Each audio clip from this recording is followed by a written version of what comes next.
আসসালামু আলাইকুম রহমতুল্লাহ। নির্যাতিত মোটর শ্রমিক একত্র সমগ্র বাংলাদেশ। আজকে দেখছেন আমার এক কলিজার ভাই লালমাইর, ঠিক আছে, সে আমাকে অনেক ভালোবাসে। আর তার ভালোবাসা কিন্তু সম্রাট ভাই থেকে আমার পরিচিত। সম্রাট ভাই থেকে পরিচিত করছিল আমারে। লালমাইয়ের থেকে একটা ঝামেলা করছিলাম এই নির্যাতিত মোটর শ্রমিক নিয়ে, ঠিক আছে। আর সেখান থেকে আমার উদ্ধার করছিল এই ভাইয়েরাই। জানেন যে অনেক টাকা সেখানে একটা ডিভারেজ ছিল, আমার একটি টাকাও কিন্তু তারা খরচ করতে দেয় না, কিংবা খরচও হয় না, শুধু ভাইগের কারণে আর এই গ্রুপে থাকার কারণে।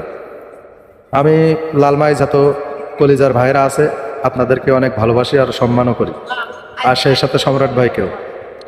আশা করি এই গ্রুপে যারা সদস্য হন না অবশ্যই সদস্য হওয়ার চেষ্টা করবেন, এতে কিন্তু কোনো লস নাই। ভাই ভাই আপনার উদ্দেশ্যে কি বলেন? আসসালামু আলাইকুম। নির্যাতিত মোটর শ্রমিক একত্রিত সমগ্র বাংলাদেশ। আমরা নির্যাতিত শ্রমিক নিয়ে আমরা কাজ করতেছি। আমরা একে অপরের পাশে থেকে আমরা সবসময় করার চেষ্টা করতেছি। ভালো দিকটা সবসময় আশা করি, খারাপ দিকটা আমরা না। আমরা অবহেলিত, আমরা রাস্তায় গাড়ি চালাই, কষ্ট করি, পরিশ্রম করি, কিন্তু আমাদের কোনো দাম নেই।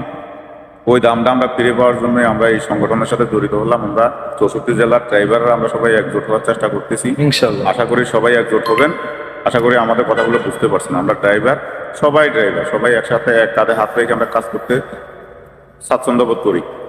ইনশাল্লাহ সবাই থাকবেন আমাদের সাথে। যারা যারা গ্রুপে অ্যাড হন নাই, গ্রুপে জয়েন হন নাই এখনো পর্যন্ত, কেউ এখনো ইচ্ছুক হন নাই, ইচ্ছুক হন, সবাই একসাথে হন, একজোট হন, এ কামনাই করি। আমাদের হাতটা শক্তিশালী করুন আরো। ধন্যবাদ। আর ভাইয়ের সাথে কিন্তু এখন বর্তমানে আছেন নপাড়া। আসসালামু আলাইকুম।